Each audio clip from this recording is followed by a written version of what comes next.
Isang dalagang puno ng pangarap at mahilig sa adventure. Gusto lang niyang ipakita sa mundo ang saya ng van life, ang simpleng pamumuhay na naglalakbay sa iba't ibang lugar. Pero sa likod ng mga ngiti sa Instagram at YouTube, isang trahedya ang yumanig hindi lamang sa Amerika kundi sa buong mundo. Ito ang kwento ni Gabby Petito. Si Gabriel Gabby Petito ay ipinanganak noong March 19, 1999 sa Blue Point, New York. Isa siyang masayahin, adventurous na babae na gustong-gusto ang art, travel, at buhay na simple pero puno ng alaala. Noong 2019, nakilala niya si Brian Laundrie. Mabilis silang nahulog sa isa't isa at di nagtagal, naging engaged sila. Pareho silang mahilig sa nature at road trips, kaya't naisip nilang sumabak sa tinatawag na van life. Binili ng magnobyo ang isang puting Ford Transit van. Inayos ito para maging kanilang munting tahanan. Sa social media, makikita ang mga masasayang post nila. Nakangiti, nagluluto, nag-e-enjoy sa camping. Sa harap ng kamera, perpekto ang lahat. Pero sa likod nito, unti-unti na palang nagkakatensyon sa kanilang relasyon. July 2021, nagsimula ang kanilang cross-country trip mula Florida papunta sa kanlurang bahagi ng Amerika. Dinadaanan nila ang mga national parks, kagubatan, at desyerto. Nagpunta sila sa Colorado, Utah, at Wyoming. Habang si Gabby, nagdodokumento sa social media para ipakita ang kanilang adventure. Pero habang tumatagal, napapansin ng mga kaibigan at pamilya ni Gabby ang pagbabago. May mga pagkakataon na biglang nawawala siya online o kaya naman ay hindi siya agad nagre-reply sa mga messages. August 12, 2021 sa Moab, Utah, may nakapansin sa kanila na nagtatalo sa gilid ng kalsada at tumawag sa 911. Naabutan ng pulis ang magkasintahan. Sa bodycam footage, makikitang umiiyak si Gabby habang kalmado naman si Brian. Sinabi ni Gabby na siya raw ang naging agresibo dahil stressed siya sa biyahe. Sa huli, pinaghiwalay muna sila ng mga pulis para magpahinga, pero hindi sila kinasuhan.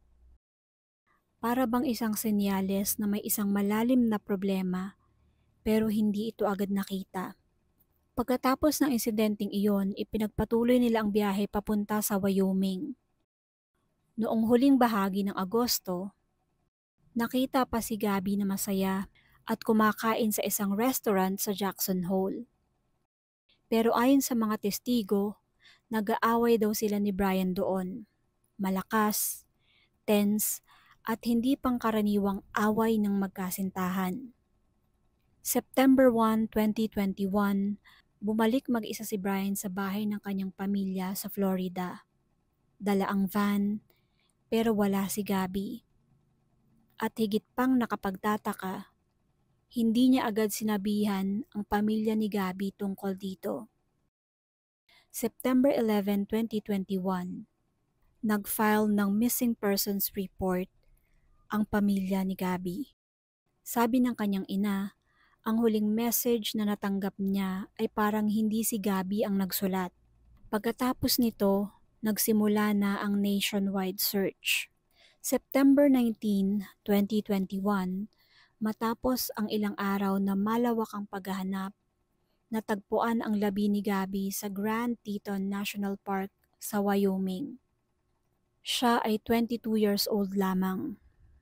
Ayon sa autopsy, si Gabby ay namatay dahil sa strangulation. Ibig sabihin, sinakal siya hanggang mawala ng buhay. At tinatayang ilang linggo na siyang walang buhay bago pa siya natagpuan. Kaagad na itinuro ang pinakamalapit na suspect, si Brian Laundrie. ang kanyang fiancé. Si Brian ang huling taong nakita na kasama ni Gabby. Si Brian ang nagmamaneho pauwi ng van.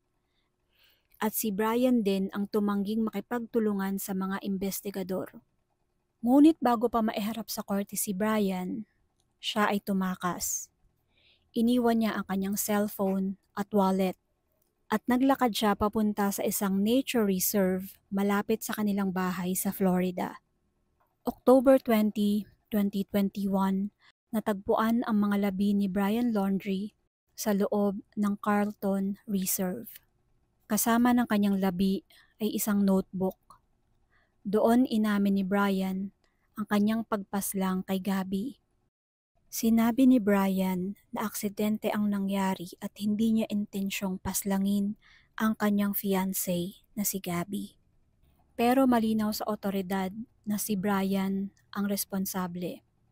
Ang kaso ni Gabby Petito ay nag-iwan ng matinding marka sa publiko. Ipinakita nito ang panganib na maaaring mangyari kahit sa mga relasyon na mukhang perpekto sa social media. Hanggang ngayon ginagamit ang pangalan ni Gabby Petito bilang paalala sa kahalagahan ng domestic violence awareness, mental health at kaligtasan ng kababaihan sa relasyon. Si Gabby ay isa na namang paalala ng panganib ng abusive relationship at ng kahalagahan ng pagsuporta sa mga biktima ng domestic violence.